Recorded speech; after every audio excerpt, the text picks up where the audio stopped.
¿Qué tal? Bienvenidos a una nueva edición de TDAH Evidencia Científica, el programa que impulsa TDAH Vallés, como ya sabéis. Hoy nos acompaña en el plató el doctor Ramos Quiroga. ¿Qué tal? Hola, buenas tardes. ¿Qué tal? Buenas tardes, gracias por acompañarnos. Está también con nosotros Ana López Campoy, presidenta de TDAH Vallés. ¿Qué tal, Ana? Muy bien, Óscar, gracias. Bueno, sé que todo el mundo conocéis tanto a Ana, por supuesto, presidenta de TDAH Vallés, y muchísimo más al doctor Ramos Quiroga, pero yo, por si acaso, con tu permiso, voy a recordar a toda la gente que nos está viendo. El doctor Josep Antonio Ramos Quiroga es profesor asociado del Departamento de Psiquiatría y Medicina Legal en la Universitat Autónoma de Barcelona. Además, es coordinador de urgencias de psiquiatría en el Hospital Universitari de la Vall d'Hebron y es coordinador del programa de TDAH del Hospital de la Vall d'Hebron.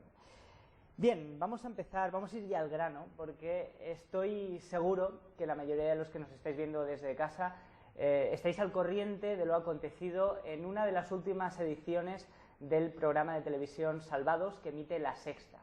En concreto nos referimos al programa del pasado 7 de abril, donde se hicieron una serie de afirmaciones que en este programa nos gustaría aclarar de la manera que nos gusta a nosotros, que es argumentando y con base científica, por supuesto. En el programa, lo iremos viendo a lo largo del programa, de nuestro programa, en Salvados, como decía, se hicieron algunas afirmaciones, salieron algunas personas relacionadas con el ámbito de la medicina y, resumiendo muy a grandes rasgos, lo que se dijo o se dejó entrever es que las personas que medican a sus hijos porque están diagnosticadas por TDAH es algo parecido como estar drogando a sus hijos, eso por un lado, y también se llegó a afirmar que el TDAH es una patología inventada por la industria farmacéutica. Bien, ahí es nada. A raíz de todo esto, TDAH Vallés, por supuesto, pero también con el apoyo de la Federación Española de Asociaciones de Apoyo al TDAH, han emitido un comunicado, que además hoy, aprovechando nuestro programa, lo quieren hacer público, y qué mejor que Ana López Campoy, presidenta de TDAH Vallés, para leer este comunicado, este manifiesto. Así que, Ana, te paso la palabra. Muy bien, pues un poco en la línea que tú explicas, Óscar, lo que sí que hemos querido dejar claro a través del comunicado y que está consensuado, como tú bien has dicho, con la Federación Española, por tanto es un comunicado en nombre de aquellos que estamos trabajando en el ámbito asociativo y que estamos defendiendo los derechos de los afectados. Respetuoso, no queremos entrar en ninguna discrepancia ni que nadie pueda sentirse ofendido, porque lo que no queremos es faltar el respeto a nadie, pero sí queremos manifestar lo que pensamos con respecto al programa que se emitió y a las declaraciones emitidas. Y dice así: tras las declaraciones aparecidas en algunos medios de comunicación españoles y de boca de algunas personas vinculadas con la medicina en el sentido de que el TDA o el TDAH es un trastorno inventado por la industria farmacéutica y que los padres que medican a sus hijos con la medicación están drogando a sus hijos, o así se insinuó, TDA Vallés, con el apoyo de la Federación Española de Asociaciones de Ayuda al TDAH y prestigiosos especialistas en la investigación del TDAH, manifiestan: TDAH Vallés marca su línea, exactamente igual que todas las asociaciones vinculadas en ese ámbito, siempre alienada al decir de la evidencia científica. En este sentido, hemos actuado siempre siguiendo estudios e investigaciones sobre el TDAH. Que el TDAH existe no es para nosotros motivo de debate ni discusión. Para nosotros es una realidad tan clara y diáfana como que el sol sale cada día, puesto de manifiesto en la guía práctica clínica como documento en el que se recoge la evidencia científica sobre el TDA y, en concreto, en el anexo 3, información para pacientes, familiares y educadores que se incluyen en la misma. Prestigiosos especialistas a nivel nacional y mundial, como el doctor Barclay, el doctor Ramos Quirogas, el doctor Josep Artiga, la doctora Ana Bielsa, el doctor Luis Rojas Marcos, concuerdan en investigaciones propias y en las de terceros en la existencia del TDA. Es incontestable este hecho por sí solo, que rebate en su totalidad las declaraciones en su contra de algunos sectores de la sociedad, basando siempre en opiniones y pareceres personales que en ningún caso cuentan con el respaldo de la comunidad científica. En cuanto al recurrente tema de la medicación, desde TDAH Vallés y desde todas las asociaciones, ni aconsejamos ni desaconsejamos su uso. Creemos que no es nuestra labor aconsejar a las familias sobre si medicar o no a su hijo. Creemos, y así lo ponemos de manifiesto en las reuniones con las familias, que es decisión de los propios padres y de las madres tras consultar con los especialistas en el tema. Por otro lado, respetamos mucho a los padres que, tras informarse en las fuentes adecuadas, deciden medicar a sus hijos. Siempre tendrán nuestro apoyo, nuestra fuerza, comprensión y reconocimiento, porque no estamos drogando a nuestros hijos. Existen infinidad de estudios al respecto que señalan el tratamiento con este tipo de estimulantes a la misma vez que con otros tratamientos como la psicoprevención, la psicología, y que previenen cualquier tipo de adicciones en cualquier tipo de sustancias. Desde aquí, desde Evidencia Científica, programa de TEDx Vallès, en nombre de TEDx Vallès, de la Federación Española que representa a todas las asociaciones, así como de la comunidad científica, profesionales y especialistas en TDAH de España, ponemos de manifiesto nuestra más enérgica repulsa a cualquier declaración que, sin ningún tipo de fundamento científico ni prueba demostrable, vaya en el sentido de incluir al TDAH como un trastorno inventado por la industria farmacéutica. Así como repudiamos cualquier declaración, ya venga de personas, instituciones o personalidades públicas o privadas, que pongan en duda o que manchen la honorabilidad de las familias que deciden medicar a sus hijos para tratar el TDAH aconsejados por profesionales. Bien, pues ha quedado bien claro, gracias Ana. Por cierto, que aparte de este manifiesto, que se puede encontrar, me imagino, en vuestra página web, en la página web del TDAH Vallès y también en la página web de la Federación Española. Aparte de esta carta, aparte de este manifiesto, van a encontrar también una carta que me consta que envió el presidente de la Federación a Jordi Évole, además firmada por multitud de asociaciones, ¿no? Es una carta abierta que hace Fulgencio Madrid, él es el presidente de la Federación.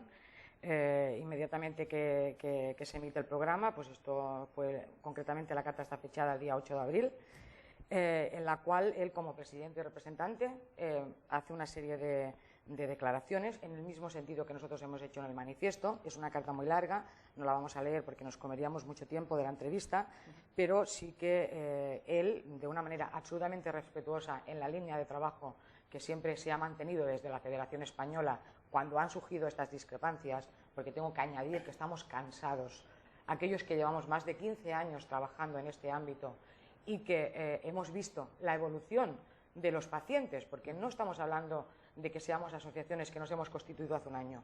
Conocemos el ciclo vital de estas personas afectadas, los conocemos desde los 6 años hasta los 21, hasta los 25. Hemos visto el antes y el después. La mayoría de padres, muchos de nosotros, hemos sido diagnosticados a través de nuestros hijos. Por tanto, sabemos que esos trastornos, que este trastorno, que es, los síntomas, no son inventados, porque los hemos padecido en la propia carne. Por tanto, nosotros en esa línea, Fulgencio, presidente de la Federación, en esa línea hizo esta carta abierta al señor Jordi Évole, a la cual no hemos tenido contestación. Sí que es cierto que hubieron muchas llamadas a la redacción del programa.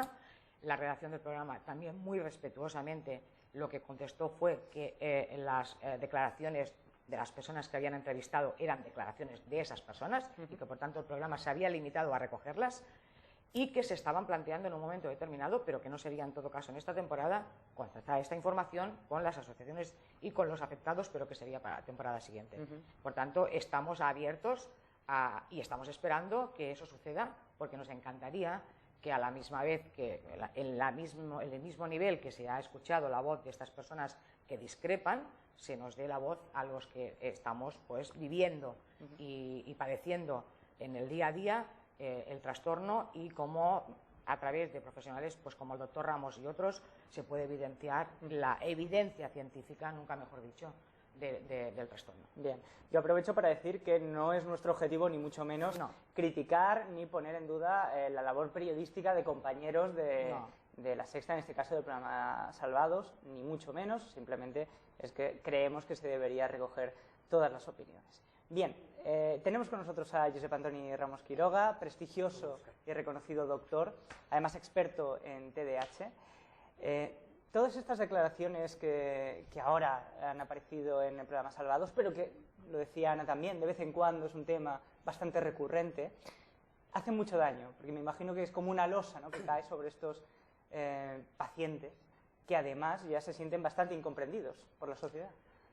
Hola, Óscar. Bueno, pues hacen daño a los pacientes, no hace mucho también en otro programa de radio, aquí en Cataluña, pues uno pudo sentir la afectación de los pacientes al llamar y decir, oye, a mí eso me está pasando, y gracias a las diferentes terapias que yo he hecho estoy saliendo adelante.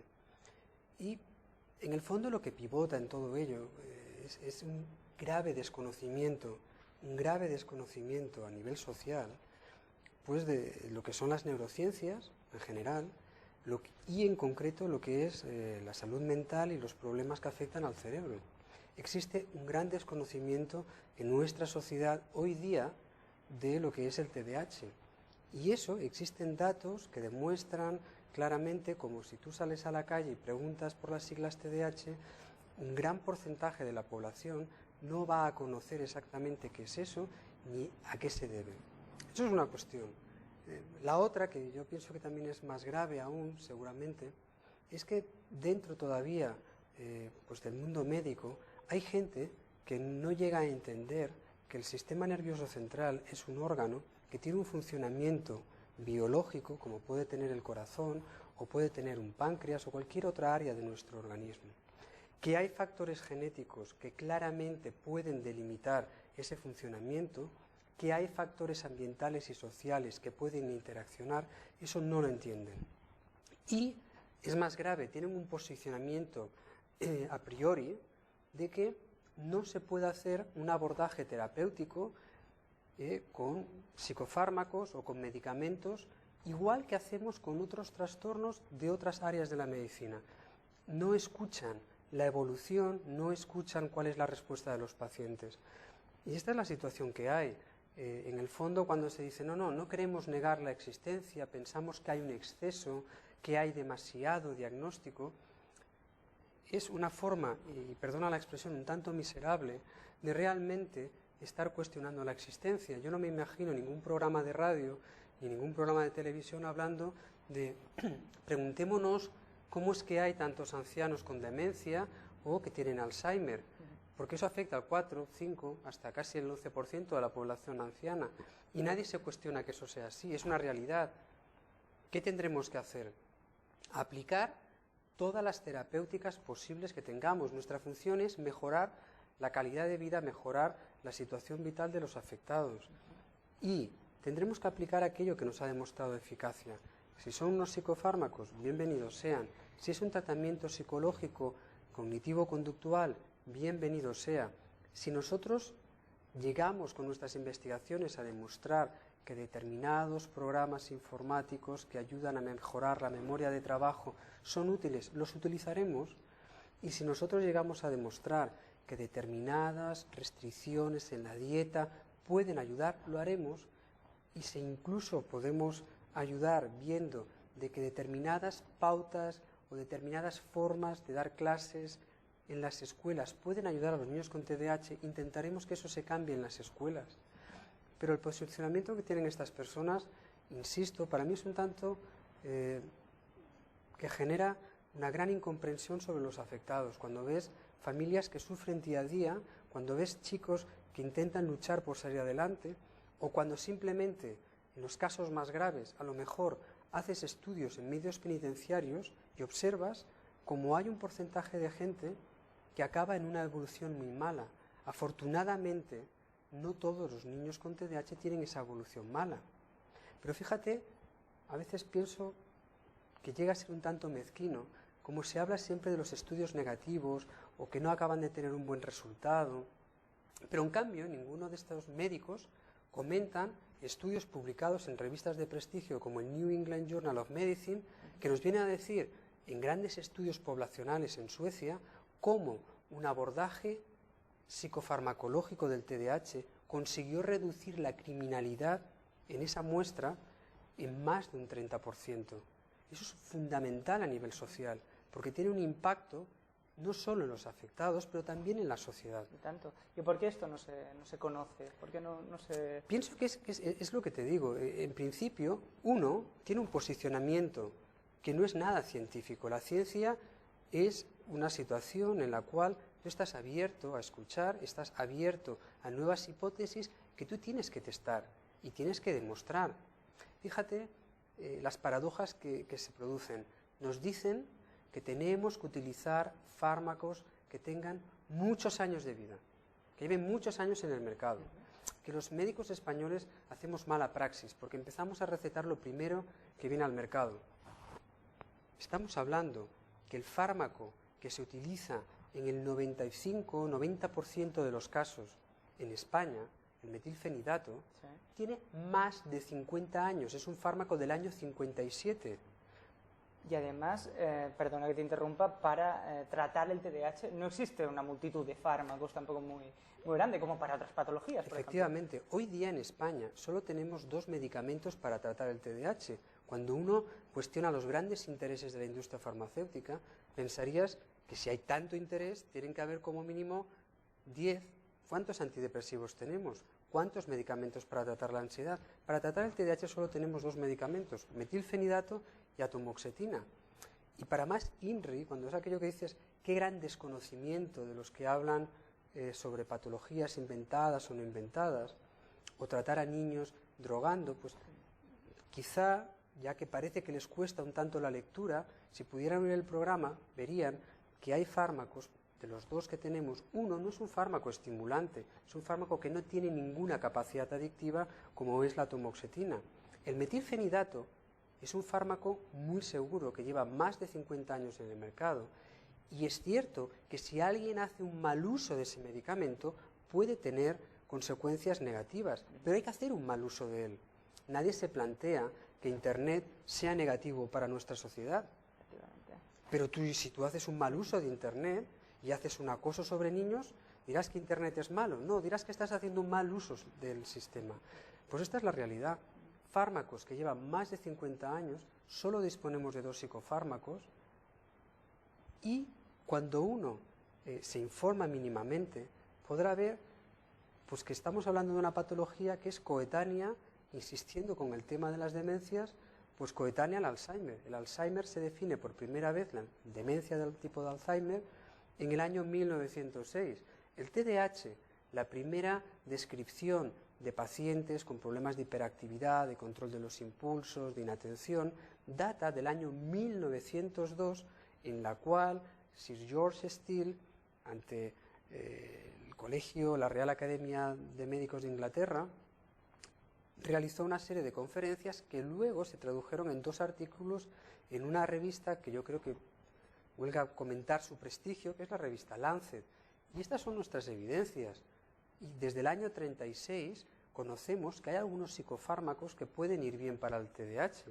Y desde el 57 tenemos este medicamento. Claro, hablar que es un tema que antes viene el medicamento y luego la patología, traduce únicamente la verdad. Una falta de rigurosidad, una falta de información y, sobre todo, lo que a mí más me llama la atención, no me oiréis hablar aquí nunca sobre si estamos tratando correctamente bien el cáncer de mama, porque pienso que aquellos fármacos que se utilizan no soy un experto.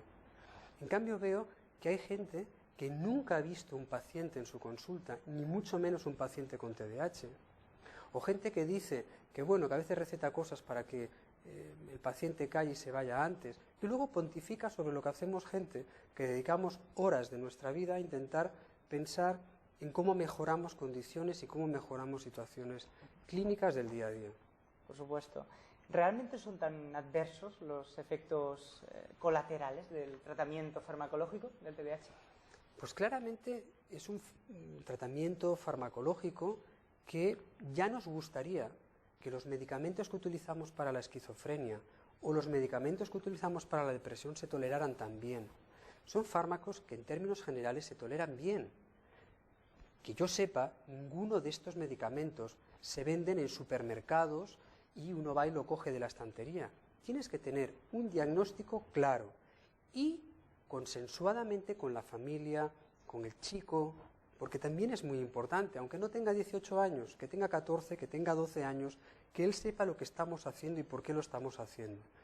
Lo más habitual es que suelen dar pues, a veces dolor de cabeza, que puedan disminuir el apetito, que puedas tener un poco de boca seca, a veces molestias gástricas con algunos medicamentos, con la atomoxetina, como una sensación del estómago un poco más, no sé, como una cierta incomodidad en ese sentido. Y nada más. Es verdad que hay pacientes que pueden tener efectos secundarios como mucha ansiedad, o una bajada del estado del ánimo, o tener más irritabilidad, o no dormir.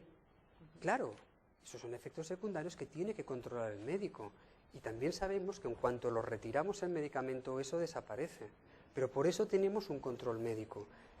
Ya me gustaría a mí tener medicamentos que no tuvieran efectos secundarios. Todo en la vida tiene un cierto coste. Pero, insisto, no son ni de largo medicamentos utilizados en el ámbito de la salud mental o en el ámbito de la medicina que tengan unos efectos secundarios que nos limiten el manejo. Hoy día lo que sabemos claramente es que tenemos que descartar que esa persona que va a recibir un tratamiento con estimulantes o con atomoxetina, descartar, insisto, que no tenga problemas cardiovasculares. Es lo único que tenemos que descartar. No tenemos otras limitaciones serias que hagan que no podamos hacer el tratamiento. Porque ¿qué pasaría si ahora todos estos pacientes que reciben medicación, a raíz de declaraciones como estas, dejaran de medicarse? ¿Qué pasaría? Bueno, pues tenemos ejemplos muy claros en la historia. Hace unos años, a raíz de resultados de algunos estudios, se observó que los antidepresivos podían incrementar la ideación o las ideas de suicidio. Y eso creó una controversia. Rápidamente se puso un warning, se puso una alerta de que no se recetaran antidepresivos a adolescentes. La consecuencia, años más tarde, fue que se incrementó los intentos de suicidio y las muertes por suicidio después de esta retirada.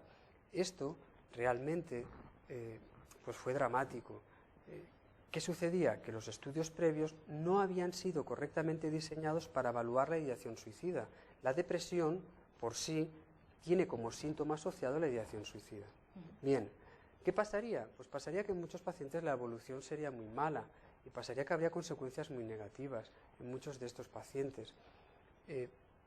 Insisto que el tratamiento del TDAH no es únicamente un tratamiento con fármacos, es un tratamiento que engloba terapia psicológica, cognitiva conductual, información, psicoeducación a padres. Existen esas otras terapias en mujeres embarazadas que no podemos dar, a lo mejor psicofármacos, esperamos y hacemos tratamientos psicológicos que pueden minimizar los síntomas esos del TDAH. Los estudios genéticos me imagino que pueden ayudarnos en el momento de diagnosticar el TDAH y también diferenciarlo de otras patologías. Hoy día, matizando la pregunta, hoy día los estudios genéticos no tienen todavía una capacidad de diagnóstico y es muy probable que no la vayan a tener. ¿Por qué?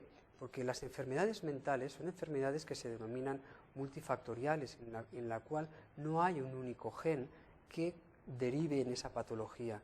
No son lo que se llaman enfermedades monogénicas, como algunos problemas musculares, que la alteración de un gen da una alteración concreta en una proteína y eso es lo que causa la enfermedad. Aquí son un conjunto amplio de genes que pueden mostrar variaciones con respecto a la población que no tiene TDAH y eso conferir un mayor riesgo de tener TDAH. ¿Qué nos dicen los estudios genéticos? Los estudios genéticos lo que nos informan es de el 100% de las causas del TDAH, alrededor del 76% son debidas a alteraciones o modificaciones en los genes que nosotros tenemos y que el resto, más del 30%, son debidas a causas ambientales, como por ejemplo el uso de tabaco durante el embarazo. Los estudios genéticos en el futuro próximo nos pueden ayudar, por ejemplo, a hacer una medicina más personalizada, a que nosotros pudiéramos de alguna manera predecir qué paciente va a tener un mejor o peor resultado con un determinado medicamento o incluso predecir algún efecto secundario. Sería muy interesante saber quién va a ser el que va a perder más o menos peso, o sería interesante saber a quién le va a producir o no alteración en el sueño, igual que existe en otras áreas de la medicina. Bien, nos encanta lo bien y lo claro que habla el doctor Ramos Quiroga. Vamos a seguir hablando con él y también con Ana López Campoy enseguida, pero vamos a hacer una pequeña pausa y volvemos enseguida.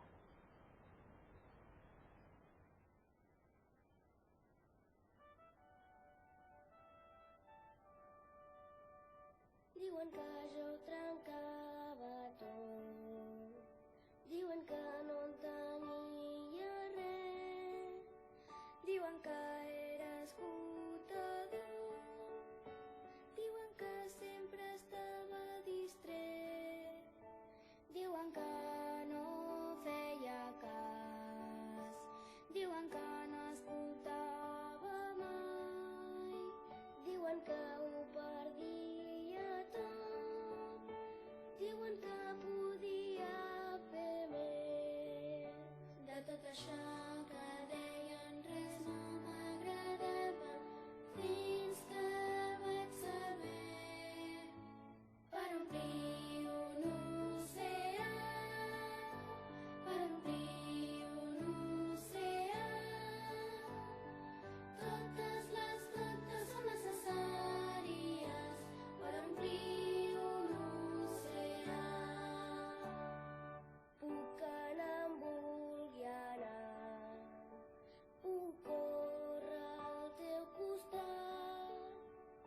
ser molt especial i també et puc estimar.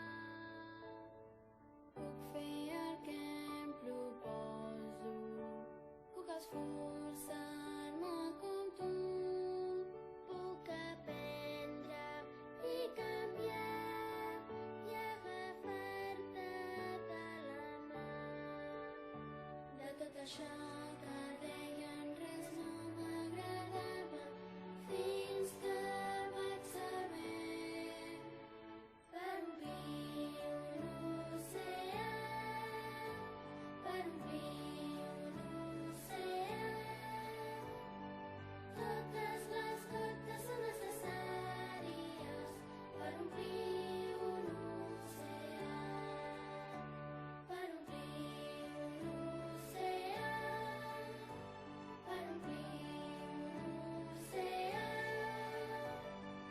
Totes les gotes són necessàries per omplir un oceà, per omplir un oceà, per omplir un oceà.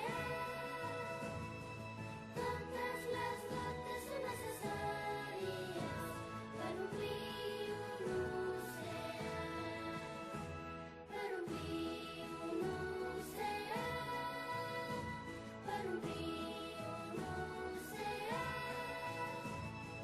Totes les gotes són necessàries per omplir un oceà. Totes les gotes són necessàries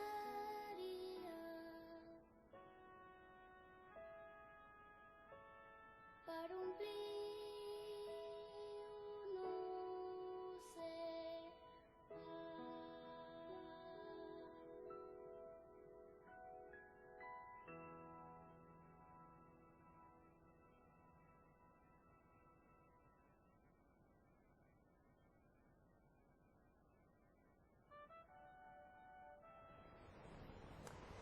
Bueno, seguimos aquí en nuestro programa TDAH Evidencia Científica, programa producido por TDAH Vallés, ya lo sabéis. Seguimos con el doctor Ramos Quiroga, con Ana López Campoy, presidente de TDAH Vallés. Antes de seguir con la entrevista al doctor, tenemos algunas reacciones más que han querido entrar por teléfono a raíz de todo lo que ha acontecido, todas las declaraciones que recogió Programas Salvados de La Sexta. Bueno, tenemos en primer lugar a María Jesús Tapia, es presidenta de la Asociación APIDA de Tarragona, la tenemos al teléfono. María Jesús, ¿qué tal? ¿Cómo estás? Hola, muy bien. ¿Y tú, Óscar, qué tal? Muy bien, María Jesús, gracias por entrar por teléfono aquí en nuestro programa TDAH Evidencia Científica. Bueno, lo primero que te quiero preguntar es bueno, tu valoración después de todo lo que ha pasado, estás al corriente seguro, en el programa Salvados de La Sexta. ¿Qué opinas? Bueno, mi valoración es desastrosa, ¿no? Porque que se ponga en tela de duda hoy en día todavía el TDAH con la evidencia científica que hay, me parece desastroso. Además que mezclan el tema de medicaciones, vamos, esto es mezclar las churras con las meninas, ¿no? Creo que estuvo todo fuera de lugar y de tono. La verdad es que como asociación me he sentido muy enfadada y bueno, he hecho varias protestas a Programas Salvados y al doctor Gavilán. Muy bien. Oye, nosotros aquí en el programa estamos, también hemos hecho eco de esa, y tenemos aquí con nosotros al doctor Ramos Quiroga, que además nos ha explicado, argumentando y con evidencias científicas, como decimos nosotros, todo este tema, rebatiendo todo lo que se dijo en el programa Salvados. Yo no sé si quieres aprovechar que le tengo aquí conmigo para plantearle alguna pregunta al doctor. Bueno, pues buenas tardes, Tony. Ya me Hola, conoces, soy Jesús. Chus de Tarragona. Bueno, pues yo lo que te quería preguntar, si es admisible que la salud mental esté en manos de los médicos de atención primaria, ¿no? ¿Qué opinas tú de esto? Un momentito, doctor. Gracias, María Jesús. Te despedimos y te contesta ahora enseguida en el programa el doctor Ramos Quiroga, ¿de acuerdo? Muchas gracias a Tony por estar ahí, porque los TDA están en buenas manos y gracias a profesionales como él tenemos hoy en día los estudios y tenemos de gran avance sobre el TDAH.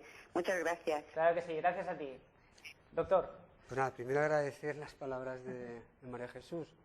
A ver, la salud mental vista como en la rama, digamos, de adultos, sí que es cierto que a nivel de la atención primaria tienen un papel muy importante. Hoy día los médicos de atención primaria tienen un buen conocimiento de cómo tratar la depresión, de cómo tratar la ansiedad, pero hay determinadas patologías, imaginemos una esquizofrenia o un trastorno bipolar, que van a requerir un manejo especializado por un psiquiatra, ¿no?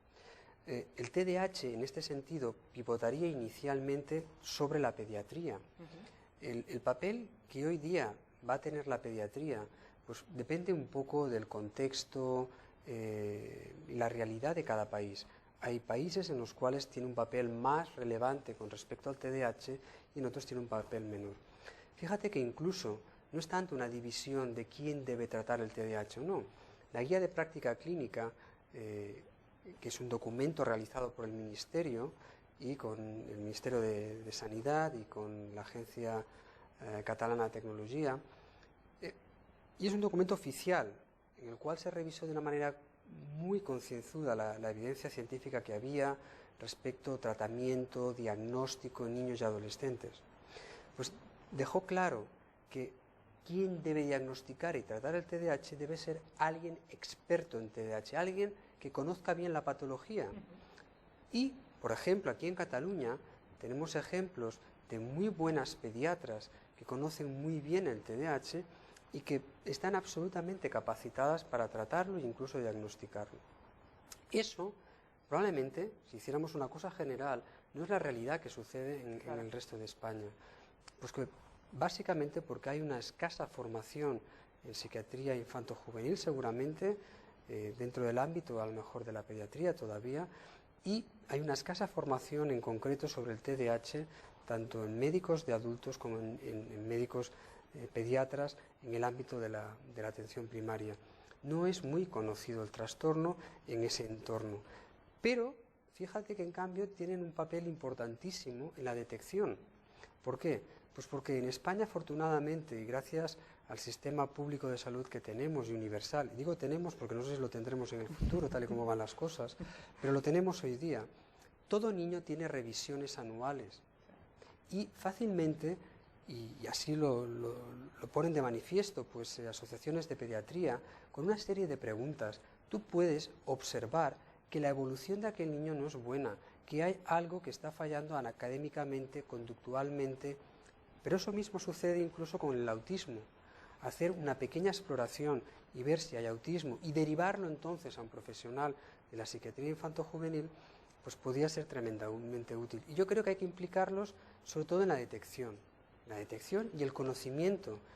Ellos tienen que tener un conocimiento. El 5 o 6% de su población que van a ver, ellos van a ver a todos los niños, tienen esta patología.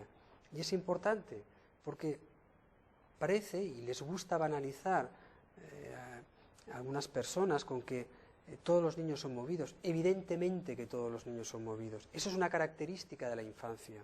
No estamos hablando de eso. El TDAH no es eso. El TDAH es un exceso en la capacidad de autocontrol. Ellos tienen una limitación muy marcada en la impulsividad, muy marcada en su hiperactividad motriz y en el déficit de atención. Pero es que el TDAH se asocia claramente, por ejemplo, a problemas de obesidad. Sabemos hoy día que el TDAH tienen alterados con mucha frecuencia, por ejemplo, el sueño. Eso se relaciona también con alteraciones en la dieta y en la obesidad. Sabemos, por ejemplo, que niños que tienen epilepsia tienen más frecuencia de TDAH. Eso es importante porque el médico de atención primaria, el médico de pediatría, puede hacer realmente un despistaje y derivarlo a una unidad especializada. Bien, pues ahí está la respuesta para nuestra amiga de Tarragona. Yo aprovecho para deciros que, aparte de llamadas telefónicas, que vamos a tener alguna más esta tarde, podéis estar opinando también en las redes sociales, comentando todo nuestro programa.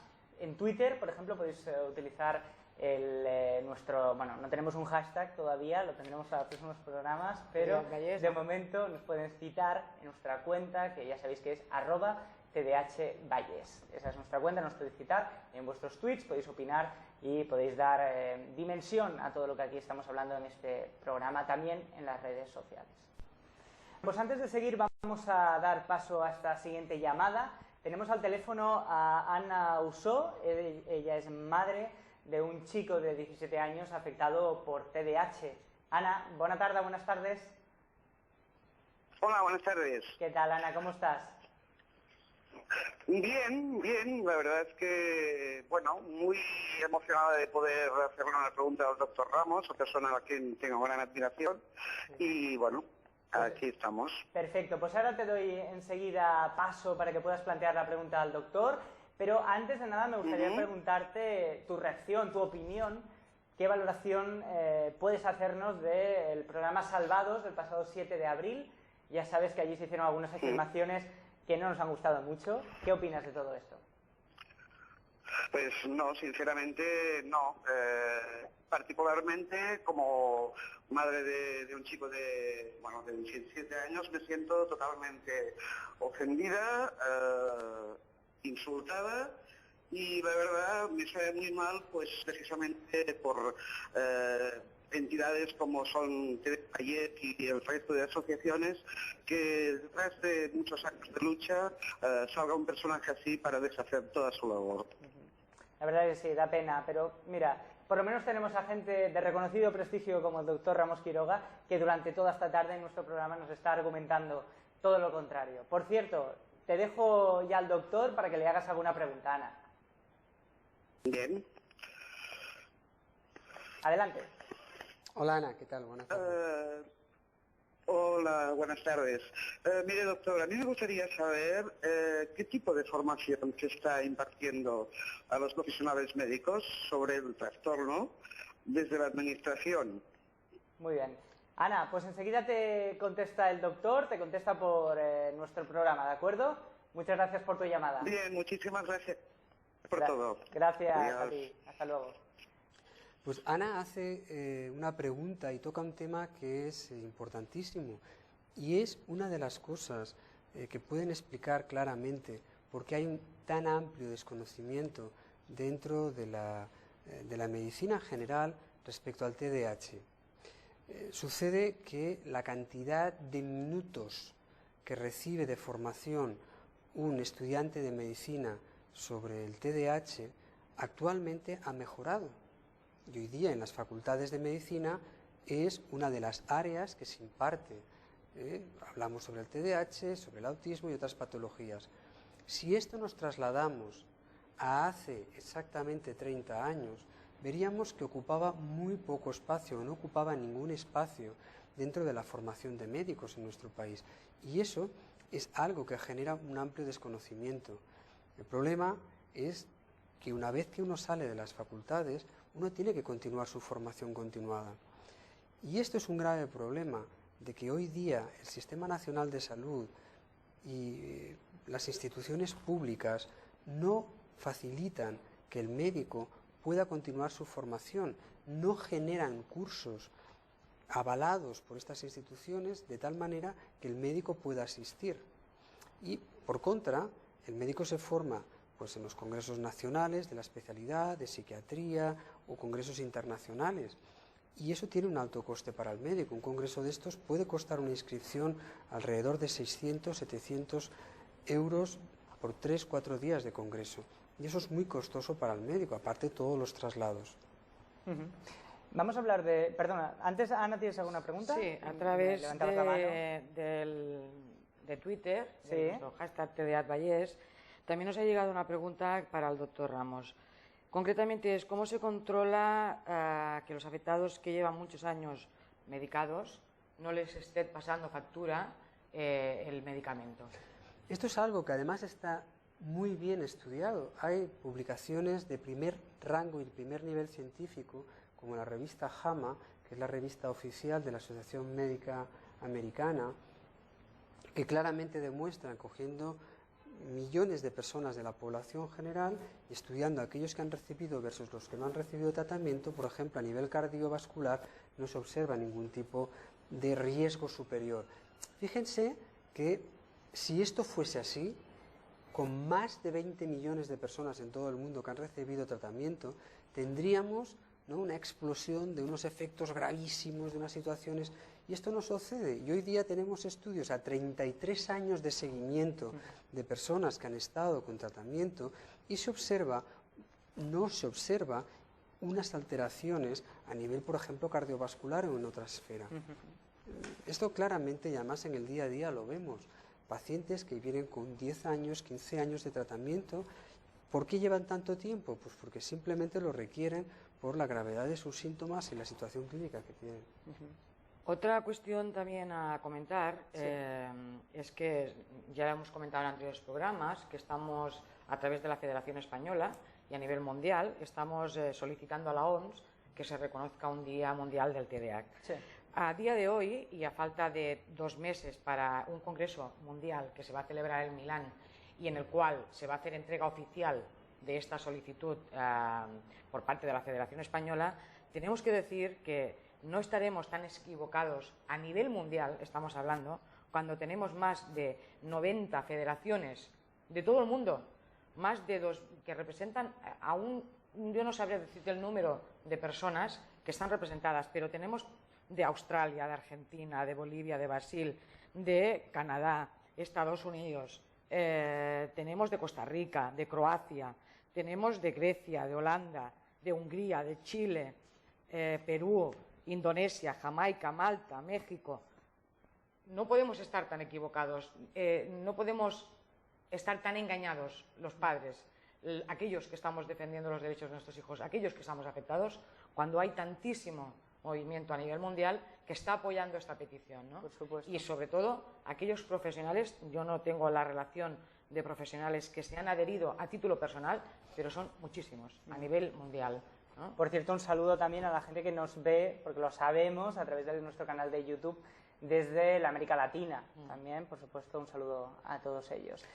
Hablando de esta incidencia a nivel mundial, sabemos que se empieza a diagnosticar el TDAH en la edad infantil, en la adolescencia también en algunos casos, pero ¿qué incidencia puede tener a nivel mundial ahora mismo este trastorno?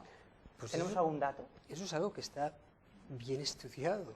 En el año 2007 se publicó un metaanálisis que es un análisis de más de 100 estudios que se habían hecho a nivel mundial, Sudamérica, América del Norte, Asia, Europa, etcétera, evaluando cuál es la frecuencia del TDAH en niños y adolescentes de la población general. Y el resultado fue claro, el 5,27% tenían un TDAH. Las variaciones que pueden haber de un estudio a otro pues tienen que ver más con la metodología que se ha utilizado, pero la media encontrada a nivel en todo el mundo era en torno al 5,5%, 5,20 y algo por ciento. Con lo cual, eso concuerda con los datos que se van teniendo a nivel nacional, Claro. de que entre el 5 y el 6% de los niños de la población general tienen TDAH. No sé si hay alguna otra pregunta por Twitter, porque estamos llegando ya al final del programa, Ana. Si no, las podemos dejar No tenemos nada. para Yo ir creo que contestando en próximos programas. Bien, lo decíamos al principio del programa, el doctor Ramos Quiroga es coordinador del programa de TDAH del Hospital Universitario de la Vall d'Hebron. A mí me gustaría que aprovecháramos este programa para que nos explicaras, los profesionales que formáis parte de este programa, qué es lo que hacéis. Pues nuestra misión y nuestra función principal es mejorar la calidad de vida de aquellas situaciones clínicas que nos presentan los pacientes con TDAH. Es un programa que se originó en el año 2002. En aquel momento fue pionero en el sentido que incorporaba también una rama, una parte del programa que atendía a adultos con TDAH.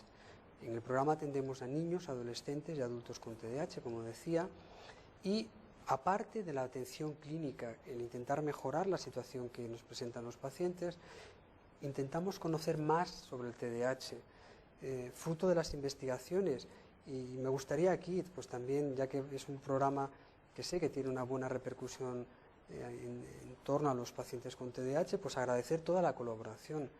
No podemos hacer estudios si no tenemos colaboración de nuestros pacientes, y gracias a su colaboración altruista, pues hemos encontrado, en algunos casos por primera vez a nivel internacional, determinados sistemas de neurotransmisión o determinados genes que se han asociado por primera vez al TDAH, como todo el ámbito del complejo SNER, que es un complejo de proteínas complejo, como valga la redundancia, o otras proteínas que puedan estar implicadas con el TDAH, como la trofilina 3, que es otro tipo de proteína de reciente conocimiento en el TDAH. También hemos hecho estudios de neuroimagen que nos han puesto de manifiesto cómo los pacientes con TDAH tienen, incluso en determinadas áreas del cerebro, una disminución en el grosor del córtex de nuestro cerebro, de la capa cortical del cerebro, y están en áreas clásicamente típicas en el mantenimiento de la atención o en el control de los impulsos. Por otra parte, hacemos estudios también farmacológicos para intentar conocer si hay nuevos fármacos que nos pueden ser útiles.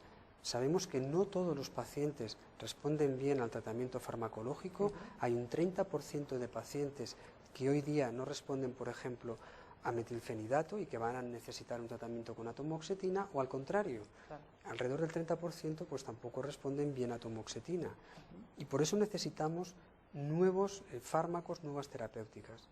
Y otra rama de trabajo muy importante para nosotros es la investigación en el área de tratamiento psicológico. Nuestro grupo, por primera vez a nivel mundial, pues publica este año un estudio en el cual hemos encontrado que el tratamiento psicoeducativo en adultos es igual de eficaz que un tratamiento cognitivo-conductual, y eso es muy bueno de cara a implementar terapias grupales en centros públicos. O en estos momentos, por ejemplo, llevamos una investigación pionera, ya que no hay estudios con este formato a nivel mundial, con el tratamiento psicológico cognitivo-conductual a nivel grupal, en grupo, para adolescentes con TDAH y también para adolescentes con TDAH que además tienen problemas de dependencia al cannabis.